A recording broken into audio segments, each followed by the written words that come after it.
On va parler de ce monsieur, Ismaël Mounir. Ismaël Mounir, sûrement que vous, les non-musulmans, vous ne le connaissez pas, mais Ismaël Mounir agite l'actualité des musulmans de France. Il est sujet de plein de polémiques parce que Ismaël Mounir va sur les sujets un peu chauds de l'islam et il a une vision très progressiste, on pourrait dire très libérale, très innovante de l'islam, au point que pour beaucoup de musulmans, il n'est plus musulman. Et d'ailleurs, c'est pour ça que sa dernière vidéo qu'on va regarder, c'est « Je ne suis plus musulman ». Voilà, j'ai quitté l'islam, il va poser cette question. Mais voilà, Ismaël Mounir est sujet de plein de polémiques parce que beaucoup de musulmans l'insultent comme, oui, un post-musulman, je ne sais pas, mais en gros comme innovateur, comme égaré. Et ils sont très violents à son égard parce que pour les musulmans normis, je dirais, c'est quelqu'un qui est en train d'égarer les musulmans. Moi, je ne regarde pas beaucoup ses vidéos. Il y a des choses que je pourrais trouver intéressantes chez lui, notamment sur la critique de certains textes, sur une vision un peu plus innovante et moderne de certains sujets. Et je ne suis pas en train de dire qu'il a raison, je trouve juste que parfois, il y a des sujets qui méritent d'être discutés et que je trouve intéressants. Par contre, moi, j'ai une mauvaise image de lui parce que c'est le progressisme par libéralisme. L'islam qu'il propose, tout en ayant des choses intéressantes dans sa version progressiste, le problème que j'ai, c'est que lui, il veut un islam qui serait compatible avec le monde actuel et donc pour moi avec le monde capitaliste. Il n'est jamais en train de questionner l'ordre actuel, l'ordre économique, au contraire, et tu le vois dans sa manière de promouvoir l'islam, beaucoup de gens s'étaient moqués de lui parce qu'il proposait des formations pour apprendre à prier et tout, mais payantes. Et donc, tu avais les musulmans en mode, non, mais attends, on va quand même pas faire payer les gens pour apprendre à prier. Hein. Et c'est vrai que moi, j'étais un petit peu en mode, oula, sur une vision, comment dire, innovante et tout, il n'y a pas de souci. Moi, ça m'intéresse, tu vois, je suis assez curieux. Je suis pas en mode, ah non, il faut pas repenser les textes et tout. Au contraire, je trouve que en tant que musulman, c'est comme le marxisme, il faut toujours s'interroger sur ce qu'est l'islam, tu vois, pas de souci. Par contre, les trucs de formation où tu payes 500 €, des trucs un peu bizarres, ils vendaient des tenues aussi et tout. Voilà, il y a des trucs où je suis un peu en mode, ah, et je trouve, mais ça, c'est le problème de tous les influenceurs musulmans comme ça. Il y a un truc très égocentrique qui parfois me paraît un peu en contradiction avec le truc religieux, mais ça, c'est pas très grave. Je veux dire, c'est le problème d'Internet, voilà quoi. Là, il a fait une vidéo, j'ai quitté l'islam, je vous dis tout. En plus, il avait fait une minia en mode apostasie ou un truc comme ça. Juste, j'ai vu ça. J'ai vu, voilà, apostat, c'était il y a 3 semaines. Il a fait cette qui a beaucoup tourné. Je l'ai beaucoup vu tourner. Vous voulez falsification, donc il a fait des vidéos pour expliquer qu'il y a beaucoup de textes qu'on considère comme des textes coraniques et tout, qui ne le sont pas, qui ont été dérajoués et tout. Donc vraiment, il a un truc de critique de l'islam, tout en se disant en tant que lui musulman, croyant et tout. Ouais. Et je voulais juste faire une petite parenthèse pour elle. Donc là, on voit qu'il y a une vidéo qui a aussi pas mal marché. Ménel, alors ceux qui ne se rappellent pas, Ménel, c'est celle qui était dans Star Academy ou je sais pas quoi. Et ça avait fait grave un scandale parce qu'elle était The Voice, voilà. Parce qu'elle était voilée. Elle portait le voile et tout. Et ça avait fait un grave scandale de la part des islamophobes qui l'ont attaqué de ouf.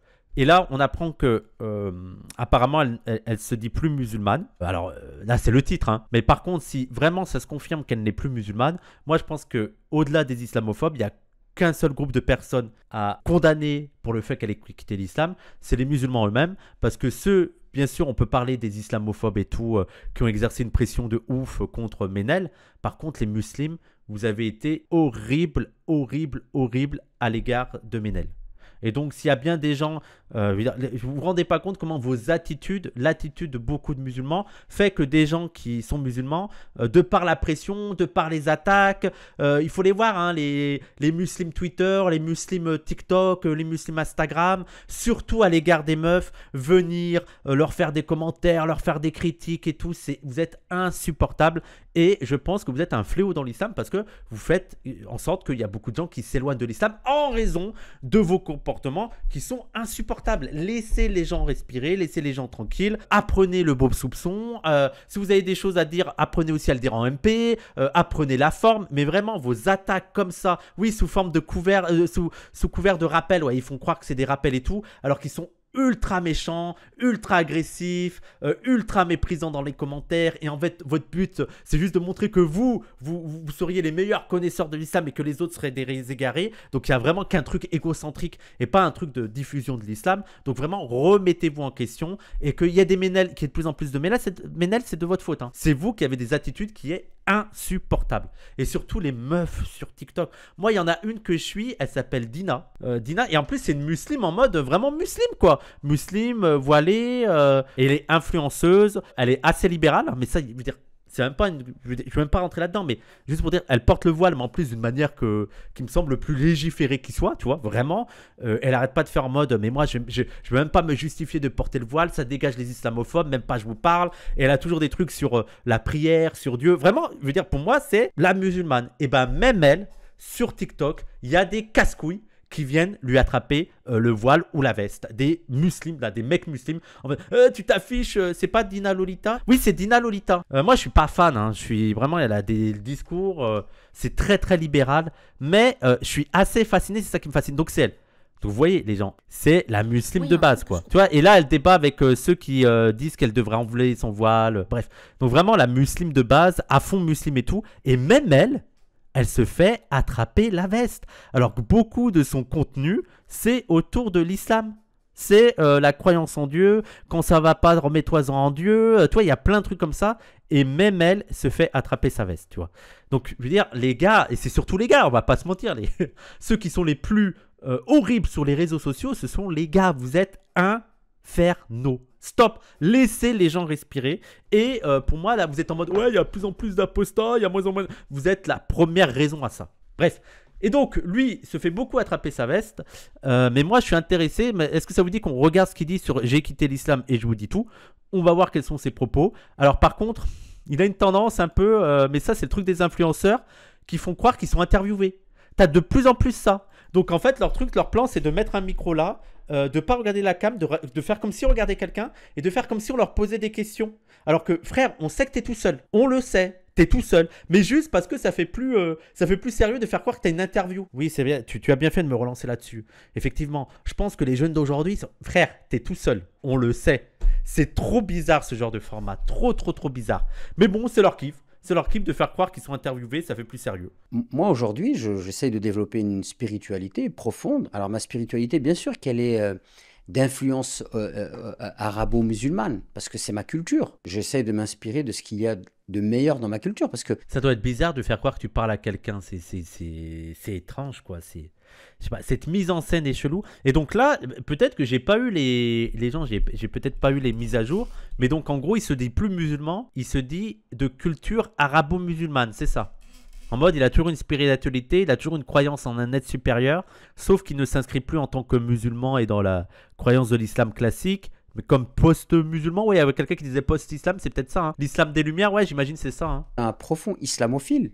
Dans le sens où j'ai conscience que dans l'histoire, les musulmans, ils ont fait des belles choses. L'islam athée. Mais je ne crois pas qu'il est athée, justement. Eux, ils sont dans une logique on pense que Dieu existe, on pense que le prophète a eu une expérience avec Dieu et tout.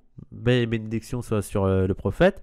Par contre, ils pensent que tout le reste, ce sont des manipulations humaines. Je pense que c'est ça un petit peu. Ouais, jordéiste avec influence islam. Ouais, j'imagine que c'est ça, ouais. C'est une espèce de protestant de l'islam, peut-être, hein. Coraniste? Eh ben non, il n'est pas réellement coraniste. Parce que les coranistes vont dire il n'y a que le Coran qui compte, le Coran c'est ce qu'on est sûr et tout. Et ça, je suis persuadé que c'est les gens qui connaissent rien sur les débats de l'islam qui balancent coranistes pour faire croire qu'ils s'y connaissent. Mais lui, il dit que même dans le Coran, il y a des choses à interroger qui sont des rajouts humains. Mais par contre, cette religion rigide, dogmatique, créée par les hommes pour manipuler d'autres hommes, ouais. Oui, voilà, c'est ça. Je pense que c'est ça. Il est en mode l'islam, c'est ça, quoi. Et donc, ouais, je ne me définis pas comme apostat. D'ailleurs, j'aime pas ce terme, parce que finalement, quand tu te définis par apostat, tu restes quelque part lié à cet islam idéologique, parce que, en fait, tu donnes le droit à l'islam idéologique de dire t'es dans l'islam, t'es pas dans l'islam. C'est un discours athée en réalité? Non, mais je suis pas d'accord. En quoi c'est un discours athée, les gens? Veut dire, quand t'es athée, tu ne crois pas en Dieu. Lui, je pense qu'il croit en Dieu. Il croit en Dieu, sauf qu'il ne pense pas que l'islam tel qu'on l'entend aujourd'hui, le dogme religieux et tout, ce soit la vérité. C'est ça son truc. Mais ça fait pas de toi un athée. Dire, moi, il y a toujours un truc, les gens, vous pouvez croire en Dieu sans croire aux religions. Si on lit le Coran et on comprend le Coran, jamais on se permet de dire un tel, il va aller en enfer, un tel, il va au paradis, ou un tel, il est sorti de l'islam, un tel, il est rentré. Non. Je crois que c'est le beau-frère à Boussena. Alors sûrement que vous le connaissez pas, mais Boussena, ça fait partie aussi des grands influenceurs islam en France. L'imam Boussena, je pense que vous l'avez déjà vu, dégarni, les yeux un peu noirs, mais qui a l'air super gentil et tout. Et donc, je crois que lui, c'est le beau-frère de Boussena, je crois, un truc comme ça. Et ils ont déjà eu des discussions ensemble et tout, il y a 5-6 ans, je regardais ça. Et tu sentais que déjà, lui, il était dans une question de questionner certaines choses que nous on prenait comme acquis et de dire est-ce que c'est vraiment vrai. Et je sais qu'ils avaient un débat sur les djinns, est-ce que les djinns existent ou pas. Et lui il était en mode non, ça n'existe pas les djinns, c'est juste une parabole, c'est juste une métaphore, mais ça n'existe pas. Donc il débattait sur ça. Et je pense que moi, ce qu'il a radicalisé dans le côté ah ben vous me cassez les pieds, ouais je me reconnais plus dans l'islam et tout, ça a été la réaction des musulmans. Et je sais que tout en ne kiffant pas forcément Ismaël Mounir, je sais que les musulmans sur internet, beaucoup ont été super horribles avec lui quoi. Et je pense que plus tu vas le critiquer comme ça, plus il va se radicaliser. Alors qu'il en porte un pas mal. Il porte un djinn. Il croit pas au djinn alors qu'il en porte un pas mal. Et puis il y a autre chose aussi, c'est que la vérité dans tout ça, c'est quoi?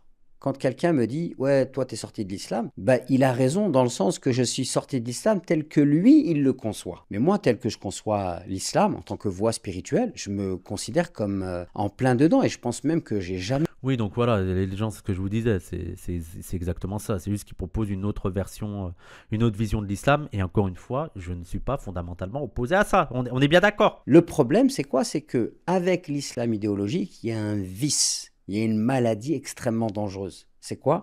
C'est que les gens, ils parlent à la place de Dieu. Et parler à la place de Dieu, je pense que c'est l'un des péchés les plus graves. Il a dit l'islam, oui, mais je veux boire du pinard et manger du porc, foutez-moi la paix, basé, je capte. Mais moi, ça, je veux dire, même, pour moi, tu peux être musulman et boire du porc. Boire du porc, très fort. Mais être musulman et manger du porc. Et ça veut pas dire que pour moi, c'est légiféré de manger du porc. Mais tu peux être musulman et commettre des péchés. Ça arrive à tout le monde de commettre des péchés. Tu vois, il y a un truc de... ben oui. Comme il y a beaucoup de musulmans qui boivent. Voilà, malheureusement, il y a beaucoup de musulmans qui commettent des péchés. Voilà. Et je pense pas que ça te fait sortir de l'islam. J'ai fait le choix de suivre, on va dire, l'islam en tant que voie spirituelle et pas en tant que religion rigide et dogmatique. Et donc, je suis dans une quête de sens perpétuelle pour faire le tri. L'islam, il a été révélé, mais ce qui a été révélé, ce que tu as entre les mains, comment tu le comprends, comment tu l'appliques, comment tu le vis, c'est là qu'est la question. Par contre, s'il te plaît, arrête de faire croire que tu parles à quelqu'un. S'il te plaît, arrête. Ça me cringe.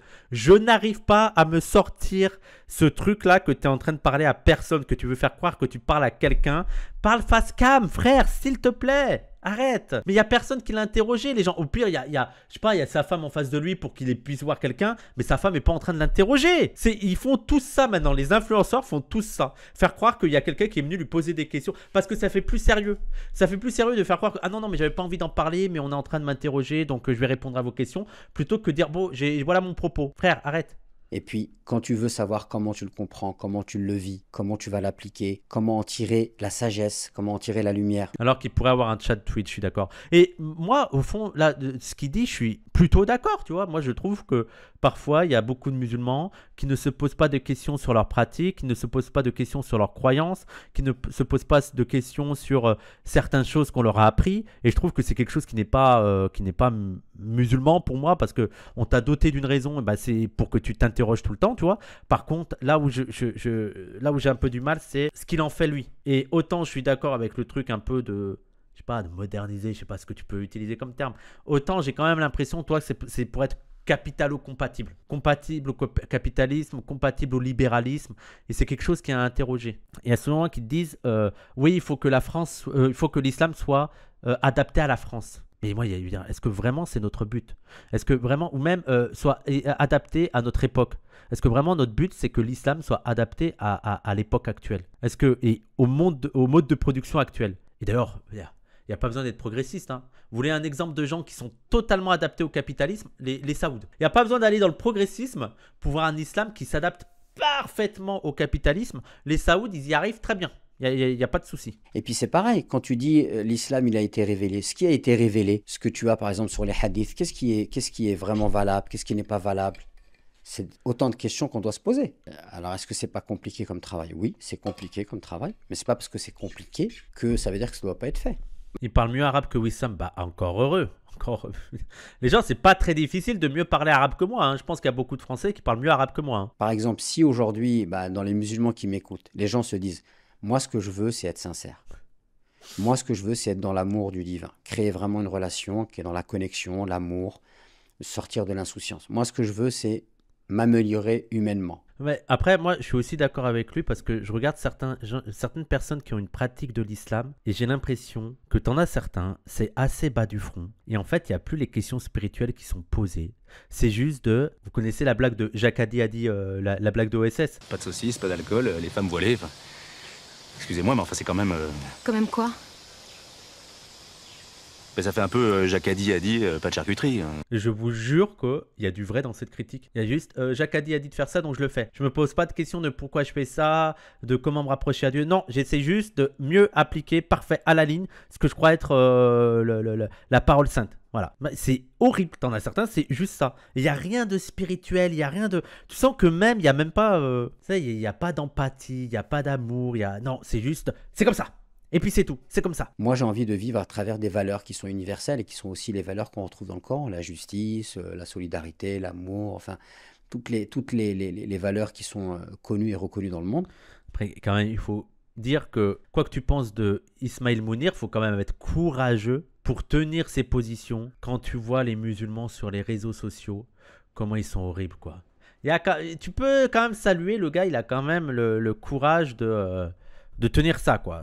Alors que le pire public, le pire. Les détails dans lesquels on veut nous enfermer à cause d'une religion trop normative, etc., ça devient ridicule. La question de l'épilation des sourcils face à ce que je viens de dire, c'est une question qui devient ridicule. Oui, moi je suis d'accord. Les gens, moi je suis d'accord que ce qui me déprime le plus, c'est les questions des musulmans sur les forums. Oh oh putain, mais la longueur de la barbe. J'ai vu des gens débattre sur quelle longueur de barbe il faut avoir pour être un bon musulman. Ah, et ça, mais t'as le longueur de sourcil, qu'est-ce qu'il faut dire en entrant là? C'est sûr que si Balti voit cette vidéo, il va prendre 50 TikTok sur sa tronche en 2 jours. Ah oui, ah oui, oui, ah oui. Mais ça, c'est le... Et je suis désolé, mais Balti, moi, c'est typiquement le genre de musulman où je sens pas de... Je sais pas, je sens pas l'amour spirituel, je sens pas l'empathie, je sens pas... Je trouve qu'il y a il y a un côté religieux, presque, mais ça va être grave ce que je dis, mais presque pour les mauvaises raisons. Tu vois, il y a un truc en mode, frère, je te sens pas apaisé. Au contraire, je te sens nerveux et j'ai même l'impression que tu veux plus connaître l'islam pour essayer de plus t'en prendre aux autres. Voilà, vous n'êtes pas les vrais musulmans. Je trouve qu'il a pas un rapport sain à la religion et ensuite aux autres. C'est vraiment c'est l'islam qu'on n'aime pas, lui. C'est l'islam qu'on n'aime pas. Musulman, quand tu parles de cette question-là, est-ce que tu peux croire sans religion? Est-ce que tu peux être proche de Dieu sans religion? Ils vont avoir un verset du Coran qui va leur venir en tête. Inna ad-dina inda Allah al-Islam. La religion agréée auprès d'Allah, c'est l'islam.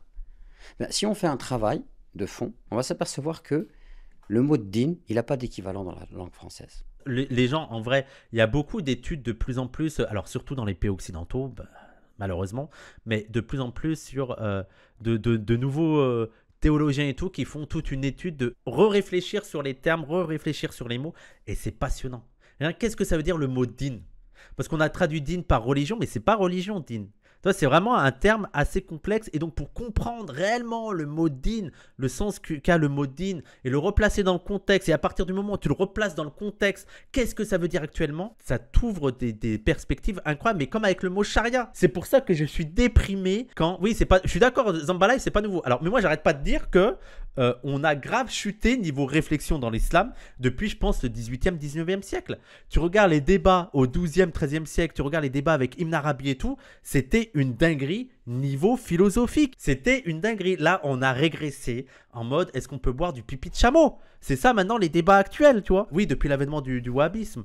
Mais, je veux dire, rien que le mot charia, les réflexions derrière le mot charia. Et je suis déprimé quand je vois les gens en mode, ils veulent imposer la charia. Ah, mais on est tellement loin. On est tellement loin des débats qu'il y avait autour de ça. La charia, ils veulent imposer la charia. Ah putain. Je suis déprimé. Pour beaucoup, par exemple, il y a Mehdi al-Manjara qui dit que le mot din, ça signifie la voie. Le mot religion, je crois qu'il est d'origine grecque. Alors on dit religare, c'est la relation avec Dieu, etc. Non, à la base, le mot religion, il signifie les gens qui sont assidus au temple pour faire les rituels. C'est par la suite que ça va être l'idée de relier, etc. Mais quand tu regardes dans la tradition orientale, il n'y a pas d'équivalent. Oui, ça m'explique le wahhabisme. Tout le monde n'est pas cultivé sur le sujet. Il faudrait peut-être que je fasse une vidéo un peu vulgarisation. Et en attendant cette vidéo, il y a ce super entretien. Alors, ça s'appelle Comprendre le salafisme, mais dedans, il y a la question du wahhabisme aussi. Donc, allez lire ce super entretien de 1h14. Vraiment, vraiment, vraiment cool. On apprend plein de choses. De 2 experts sur le sujet. Donc, salafisme. Bien sûr, tous les salafistes ne sont pas wahhabites. Voilà, il n'y a pas de souci. Mais allez voir parce que ça parle du wahhabisme dedans. Et celui-là aussi, mais c'est plus court, quoi. Mais qui est cool, sur le wahhabisme. Dans la tradition coranique, la tradition arabe, le mot din, il signifie la voie. Et ici, ce verset-là, qu'est-ce qu'il signifie? Il signifie la voie qui te permet d'aller vers Dieu, c'est l'islam. Et l'islam, c'est quoi? Dans le Coran, l'islam, c'est ceux qui croient en un Dieu unique. C'est pour ça qu'on nous dit que Ibrahim... Oui, tu as des théories en mode, mais dans les premiers temps de l'islam, c'est vraiment une religion qui tend à rassembler tous ceux qui croient en un Dieu unique. Et mode très syncrétisme de juifs et chrétiens. Et dans cet islam, il rassemblait aussi les juifs et les chrétiens. Après, il faudrait que j'explore un peu plus parce que moi, j'ai lu que des articles de ci ou ça. Mais c'est quand même pas mal comme perspective de pensée en mode, non mais dès le départ, islam, c'est voilà, le monothéisme pur. Et autre chose, l'islam, certains disent la paix, la soumission, non. La paix, c'est salam. La soumission, c'est l'istislam. Donc, islam, c'est quoi? C'est le processus que tu mets en place pour être en harmonie. Et donc, la voie qui te mène vers Dieu, c'est le processus que tu mets en place pour être en harmonie. Et c'est l'harmonie, c'est quoi? C'est entre ta raison, entre tes émotions, entre ton énergie, entre tes intuitions. Chose que, justement, la religion vient tout casser. Moi, je trouve qu'il y a des critiques. En fait, il y a des critiques intéressantes. Je trouve qu'après, ils whippent tout en disant que la religion vient tout casser. Mais il y a des critiques intéressantes sur le... Non, mais l'islam... Moi, je trouve qu'il y a des choses à relever sur le manque de spiritualité certains. Et c'est devenu juste une pratique où tu dois faire ça, tu dois faire ça, tu dois faire les 5 prières, tu dois répéter ça. Si tu répètes ça 99 fois, c'est cool. Tu vois, il y a un côté... c'est juste un truc... Allez...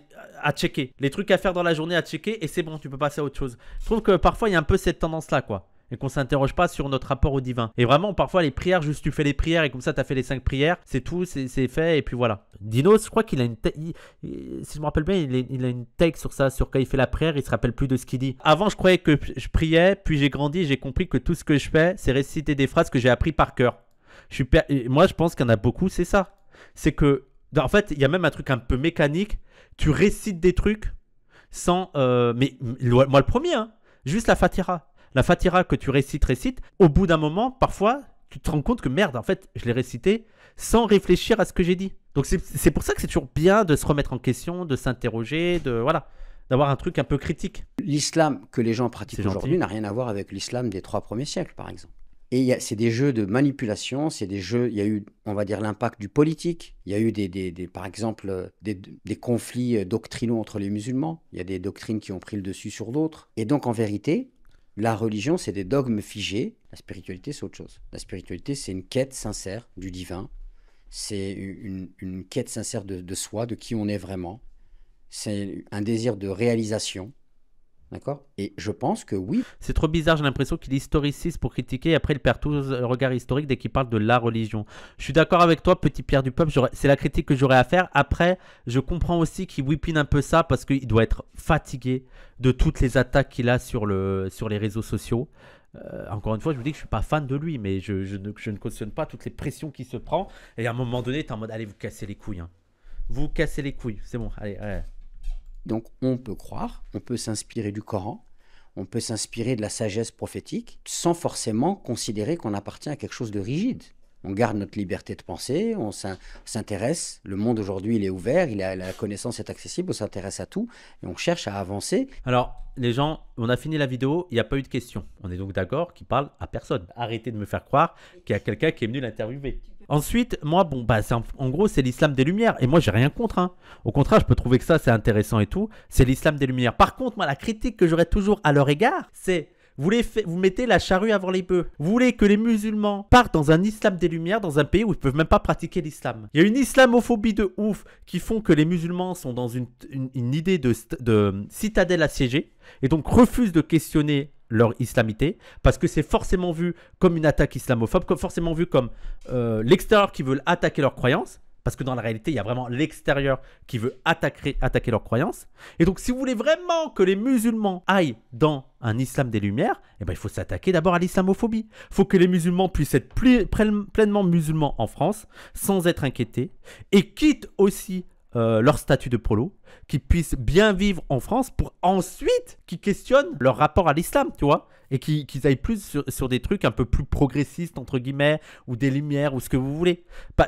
Et pourquoi je dis ça? Parce qu'on va faire sur la deuxième vidéo, et je veux voir son avis sur la France est-elle islamophobe. Très bien, Ismaël Mounir, ton islam des lumières, pour moi, la priorité, c'est de condamner l'islamophobie en France. Il faut que d'abord que les musulmans puissent être musulmans, avant de dire les musulmans soient progressistes. Parce qu'en plus, tu ne peux pas nier le fait que la France attaque les musulmans et met en avant des Kaïna Baloul, tout le truc progressiste en mode non mais c'est ça être un vrai musulman, hein. Vous devriez réfléchir, il faut questionner vos textes et tout. Et donc forcément, si tu viens en tant que théologien dire les musulmans, questionnez vos textes, il y a des choses qui vont pas, sans s'attaquer à l'État français qui attaque la religion musulmane, et ben forcément tu vas être amalgamé à l'État français. Allez, let's go. Est-ce que la France est islamophobe selon Ismaël Mounir? La France aujourd'hui est un pays qui est en souffrance. La France est un pays qui... C'est quoi ton avis sur la hijra? Je vais le répéter parce que j'arrête pas de le répéter, mon avis sur la hijra. La hijra, je rappelle pour ceux qui connaissent pas, c'est genre les musulmans doivent vivre sur une terre musulmane. T'es pas dans une terre musulmane, va sur une terre musulmane pour pouvoir vivre ton islam. Et moi, ce que je prône, c'est la patience. Vous avez écouté les fachos, vous avez écouté l'idée du grand remplacement, il y a juste à attendre, il n'y aura pas besoin de bouger. On a juste à attendre. La hijra est obligatoire, j'ai juste à attendre, Dagan. J'attends quelques années et c'est la France est musulmane et j'aurai pas besoin de bouger. qui aujourd'hui est en souffrance de par l'économie qui ne fonctionne pas bien, mais même aussi la représentation politique, le fait que les médias ne font pas leur travail. Ça, vraiment, moi ça me fascine, c'est vraiment critique, politique, libérale de base. Alors moi je pense que la France va pas bien parce que l'économie ça marche pas, parce qu'il n'y a pas une bonne représentation et parce que les médias font pas leur travail. On dirait le cours d'éducation civique en mode alors dis-nous ce qui va pas, Jean-Luc. Tu as 17 ans, dis-nous ce qui va pas. Alors moi je pense que l'économie va pas bien et qu'il n'y a plus de représentation politique. Comme il y a une crise économique, il faut bien un bouc émissaire. Donc on va utiliser l'islam, les Arabes, comme un espèce d'épouvantail en fait, pour détourner les gens des vrais problèmes. Donc effectivement, on peut avoir des discours islamophobes, on peut avoir des intellectuels qui sont islamophobes. Est-ce que ça marche ça comme montage? Est-ce que vraiment il y a des gens qui se disent ah je vais rester parce que des discours il a centré sur discours islamophobe. C'est quand même le monteur fait son travail. islamophobes, on peut avoir des intellectuels qui sont islamophobes. D'ailleurs c'est très troublant parce que moi j'ai connu par exemple les années 80 avec SOS Racisme où tu pouvais avoir Bernard-Henri Lévy, tu pouvais avoir Alain Finkielkraut qui allait au... Attendez, il y a une dinguerie là. Attendez, qu'est-ce qu'il... Attendez. Ce n'est pas Alain Finkielkraut là. Qu'est-ce que t'as fait là? Oui, c'est Goldman. Non mais... C'est moi, il a confondu les juifs. Ah, le monteur, je pense que c'est le monteur qui a fait le problème. Je pense que c'est le monteur qui a eu un problème. Le monteur, c'est pas la faute de Ismaël Mounir, c'est le monteur. Ça, c'est Jean-Jacques Goldman. Et en fait, il y a un truc bizarre en fait. Pourquoi tu as fait ce montage? D'un coup, il dit qu'il y a Bernard-Henri Lévy et tu as Finkielkraut. Tu as centré sur Bernard-Henri Lévy et là, tu as centré sur Goldman. Alors, soit tu as confondu Goldman et Finkielkraut, c'est un petit peu bizarre. Soit tu as centré sur, regardez, il y a un juif. Parce que je pense que lui, il a cité Bernard-Henri Lévy et Finkielkraut en mode ils sont racistes actuellement, mais avant, ils étaient antiracistes. Mais toi, il y a un peu en côté, il y avait des juifs chez nous. Il y avait des juifs à SOS Racisme. C'est trop bizarre dans le montage. Son monteur est un antisémite planqué en disant non, mais je pense que c'est une maladresse, quoi. C'est une maladresse. Qui allait au concert des Beurs, je crois que c'était en 1980. Le concert des Beurs? De quoi? Le concert des Beurs? Mais qu'est-ce qui se passe dans cette vidéo? Qu'est-ce qui se passe? Et pour nous, il y a pas de comment dire, il y a pas de contradiction sur le fait que Bernard-Henri Lévy était à SOS Racisme. Il est aujourd'hui plutôt islamophobe. SOS Racisme a été lancé par la gauche pour capter et coopter l'antiracisme, pour rendre moins radical l'antiracisme. On rappelle que la marche pour la dignité, la marche antiraciste de 83, c'était 82 et tout, c'était en priorité les Noirs et les Arabes qui l'avaient organisé avec des discours très radicaux et même des discours anti-impérialistes, Palestine et tout. Et ça a été récupéré par la gauche. Donc il n'y a aucune contradiction à voir Bernard-Henri Lévy ou Alain Finkielkraut venir dans SOS Racisme parce que c'est l'antiracisme qui leur convient. L'antiracisme inoffensif, l'antiracisme moral, l'antiracisme qui n'interroge pas les structures de l'État. Et d'ailleurs, on le rappelle, SOS Racisme, c'est quand même dingue qu'il a fallu des années pour montrer l'absurdité du truc. SOS Racisme, c'est quoi le symbole de SOS Racisme, les gens? touche pas à mon pote. Oui, la main, et sur la main, c'est écrit touche pas à mon pote. Ça veut donc dire que le pote, on comprend que quand tu es SOS Racisme, touche pas à mon pote c'est l'arabe, c'est le renois, et en gros c'est le blanc qui dit touche pas à mon pote. Et donc le noir et l'arabe, ils sont vus comme passifs. Il y a le blanc qui vient leur dire hey, touche pas à mon pote. Je veux dire, c'est tellement révélateur de SOS Racisme en mode vous inquiétez pas, on va vous protéger. Mettez-vous de côté, voilà, laissez-nous gérer, on va vous protéger. Et vous les racistes, vous touchez pas à mon pote là. Il y a Mohamed là, je vais le défendre moi, Mohamed. Il n'est pas capable de parler, de se défendre tout seul, Mohamed. Je vais le faire pour lui. Touche pas à mon pote en fait. C'est évident, c'est dingue. C'est dingue qu'il a fallu des années pour dire c'est un peu bizarre comme slogan, touche pas à mon pote. Mais de dire que la France serait islamophobe, je ne pense pas. Je pense que justement, si on veut arranger les choses, il ne faut pas être dans la victimisation et il ne faut pas être non plus dans la dramatisation. En France, par exemple, aujourd'hui, si tu es une femme voilée, tu te fais agresser par quelqu'un d'extrême droite, un tribunal, il va condamner la personne d'extrême droite. Attends, non, tu peux pas dire ça, je suis désolé. Ismaël, c'est quand même grave de dire ça. Va demander aux sœurs qui portent le hijab et le nombre d'agressions qu'elles ont et le nombre de condamnations qu'il y a. Arrête. Là, il va nous faire croire que toute agression islamophobe est condamnée, surtout à l'égard des femmes qui portent le hijab. Déjà, les femmes qui portent le hijab qui sont agressées dans la rue, elles ont peur d'aller porter plainte parce que la police est elle-même islamophobe. Vous voyez qu'il y a un problème avec tout son truc de l'islam des Lumières. Frère, tu peux pas être audible chez les musulmans, genre islam des Lumières, si tu condamnes pas plus fortement et si tu es pas d'élu sur l'islamophobie en France. Genre de dire, ah non, mais quand les agressions islamophobes sont condamnées. C'est pas vrai. En France, aujourd'hui encore, même si la situation, elle s'est vraiment compliquée, bah, les musulmans, ils peuvent pratiquer leur culte, ils peuvent faire leurs prières. Oui, heureusement, ce n'est pas encore interdit d'être musulman en France. Heureusement. Ismaël Mounir, il est en train de dire, ah non, mais attendez, c'est pas encore interdit des musulmans. Encore heureux. Mais ça devient de plus en plus difficile.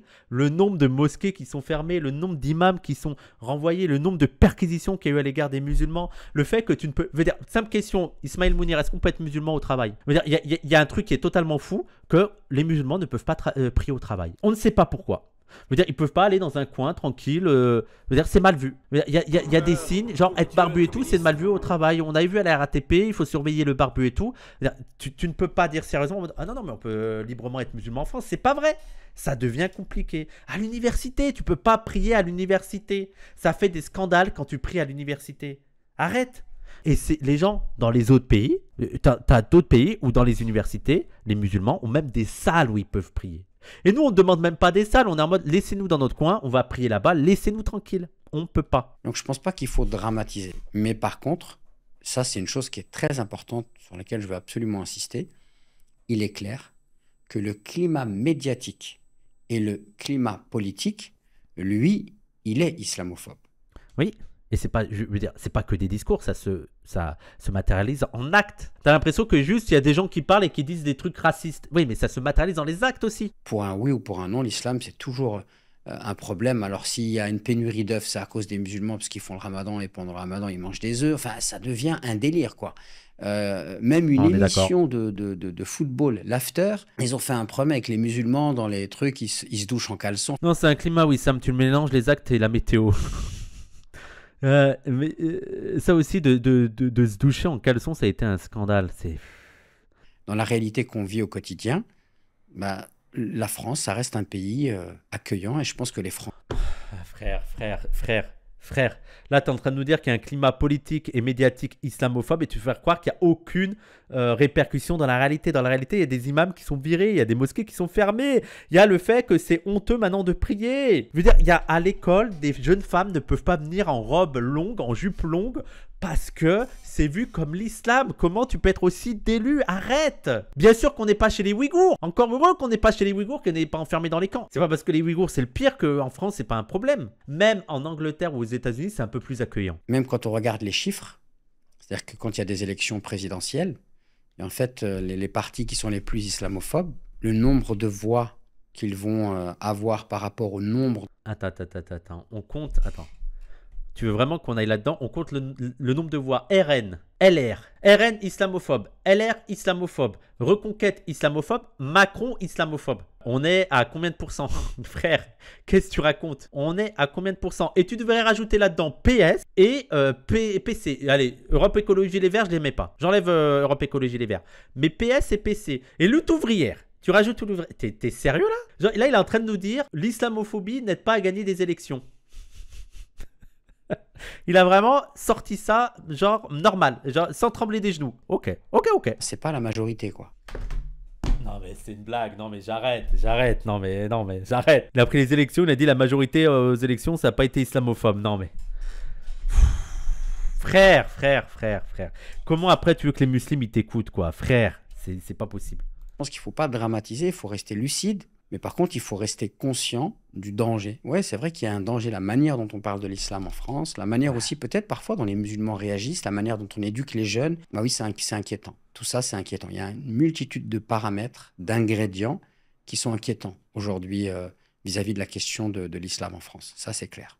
Souvent, quand je parle comme ça, on me dit, mais du coup, est-ce qu'il faut quitter la France? En plus, moi, j'ai quitté la France. Ah, il a quitté la France, il est où? Il minimise et justifie l'islamophobie. Oui, apparemment, c'est aussi la manière dont nous on réagit.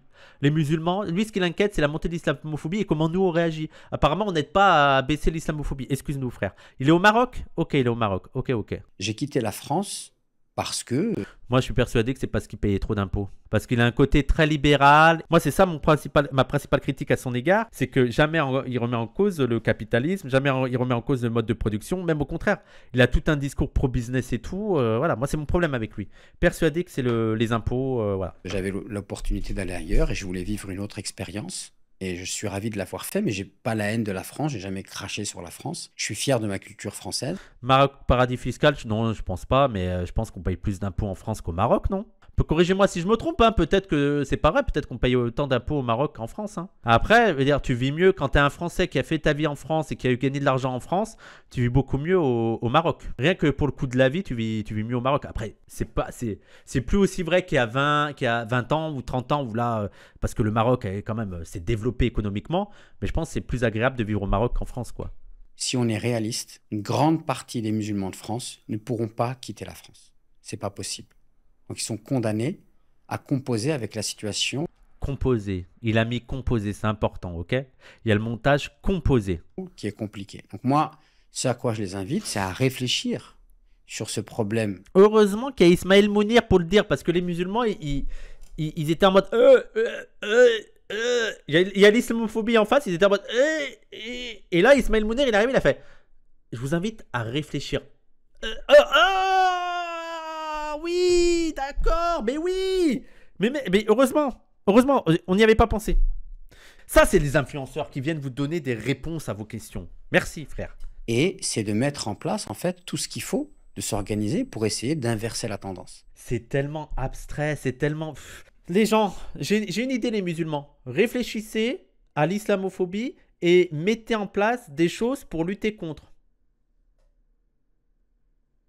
Parce que je l'ai toujours dit, il y a deux types d'islamophobie. Il y a une islamophobie qui vient du haut, qui est institutionnelle, qui est politique, qui est idéologique.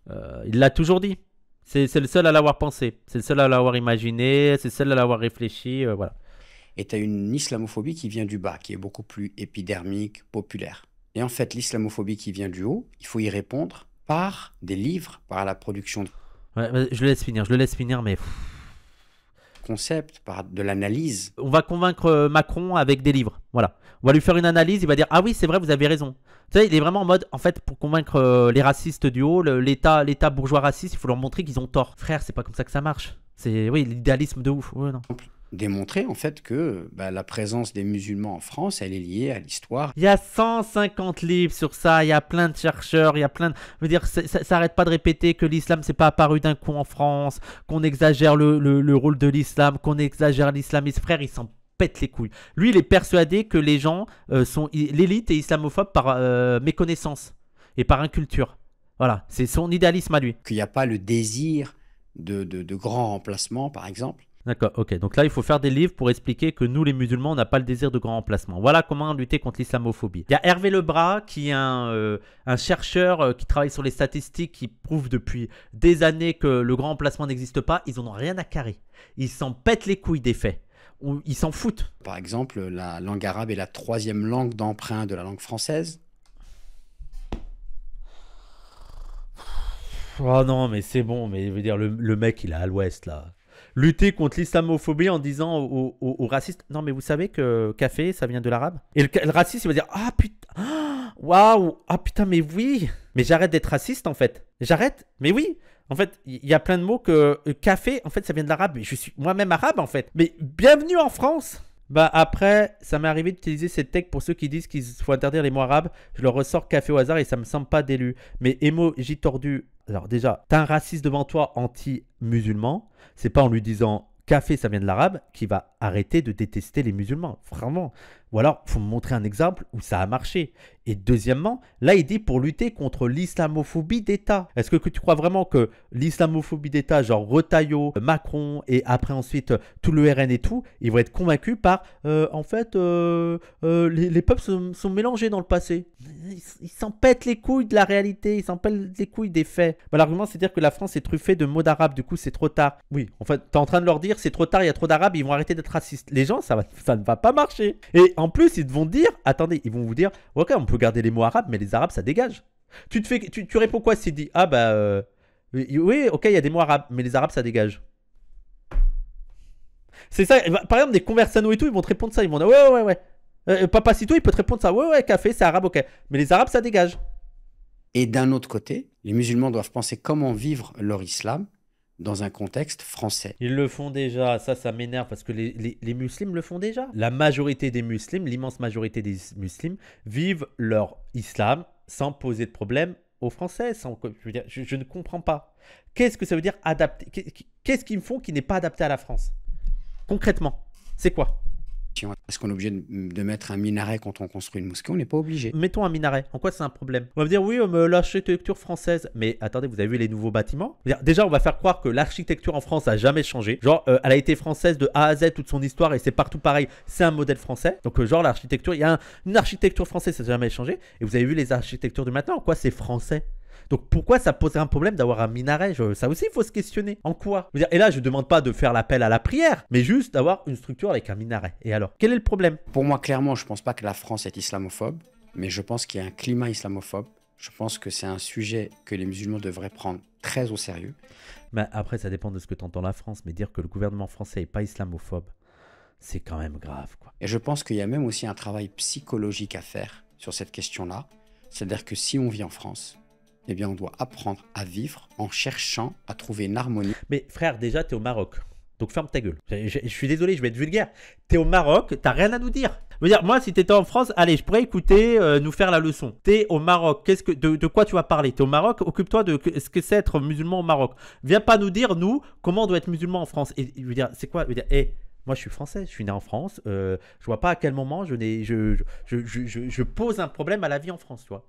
Il faut me dire là, c'est quoi? Il faut s'interroger. T'as l'impression, ça fait 60 ans, les Français musulmans ne sont pas adaptés à la France. Mes frères, il y a juste à voir les musulmans de France pour voir que c'est des Français. Ils ont vraiment un islam français. Eh bien, on doit apprendre à vivre en cherchant à trouver une harmonie entre sa culture. T'as été combien de fois au parc Astérix? Ok?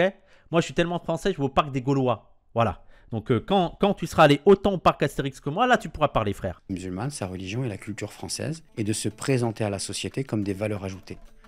Et oui, il faut être fier de ce que l'on est, mais la fierté, c'est pas l'arrogance. Si le musulman qui vit dans les quartiers populaires, il grandit avec une forme de rejet de la France. Le français musulman qui vit dans les quartiers, c'est lui qui a un rejet de la France. C'est pas le rejet de la France qui a provoqué un rejet de... Le rejet des Français qui a provoqué un rejet de la France.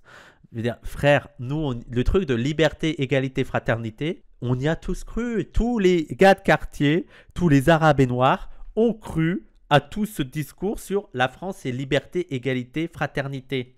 Sauf que la réalité nous a montré que c'était un mensonge. Et donc le rejet de la France, il est provoqué par le rejet que subissent les musulmans français.